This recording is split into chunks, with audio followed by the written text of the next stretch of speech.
안녕하세요. 박종현 변호사입니다. 뭐예요 이게? 질문 들어온 거네요. 내용을 한번 보겠습니다. 저는 현재 대학생이고 학교 주변 원룸에 살고 있습니다. 그런데 같은 건물에 성범죄자가 살고 있다는 것을 알게 되었습니다. 저에게 직접적인 피해를 주지 않았지만 이 사실을 알게 된 후로부터 왠지 모르게 자꾸 불안하고 안 좋은 생각이 듭니다. 집주인에게 물어보았는데 모르겠다고 그냥 넘어가 버리기만 합니다. 지난주에는 경찰이 찾아와 이 건물에 성범죄자가 살고 있지 않냐고 묻기도 했습니다.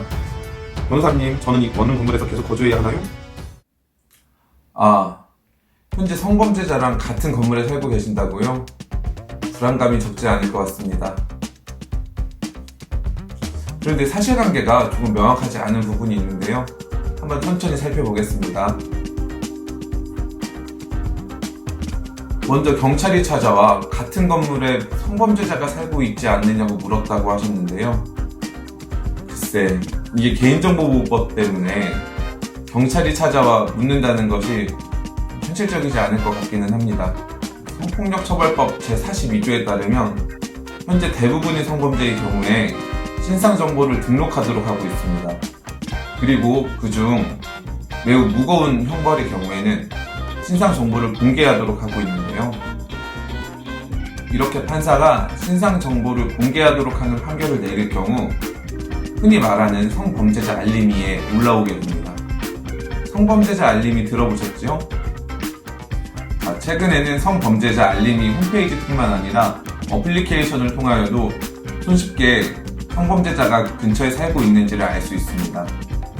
그러므로 만일 같은 건물에 혹은 인근에 성범죄자가 살고 있는지 여부를 알고 싶다면 이 성범죄자 알림이 서비스를 이용할 수 있습니다. 그렇다면 일단 같은 건물에 성범죄자가 살고 있다는 사실을 전제로 하겠습니다.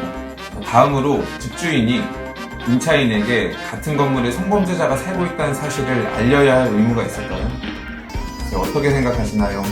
일반적으로 부동산 임대차 계약을 체결할 때 임대인은 건물의 현황, 근저당권의 설정 여부, 그리고 혹시 해당 건물의 법적 절차가 예정되어 있는지 여부에 대하여 알릴 필요가 있습니다. 그 외에도 임대인이 알고 있는 내용 중 만일 임차인이 그러한 사실을 알았다면 그 계약을 체결하지 않았을 것임이 명백한 경우에는 임대인이 반드시 고지할 의무가 있습니다. 다시 사안으로 돌아오면요. 임대인은 해당 건물에 어떤 사람들이 살고 있는지에 대하여 임차인에게 알릴 의무는 없습니다. 반면 아무리 성범죄자라 하더라도 임대인이 과연 성범죄자가 같은 건물에 살고 있다는 사실까지 알 수 있을까요?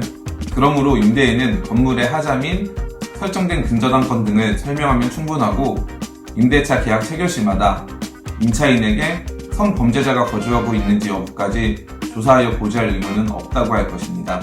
다만 어떠한 이유로든 임대인이 같은 건물에 성범죄자가 거주하고 있다는 사실을 알았다면 당연히 그 사실을 임차인에게 알렸어야만 할 것입니다.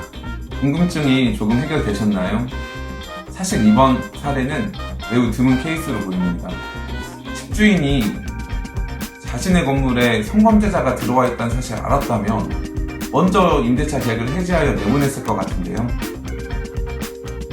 결론은 성범죄자가 같은 건물에 살고 있을 때 집주인이 이러한 사실을 알고도 고지하지 않았다면 그러한 때에 한하여 계약 해지가 가능할 것으로 예상됩니다. 감사합니다.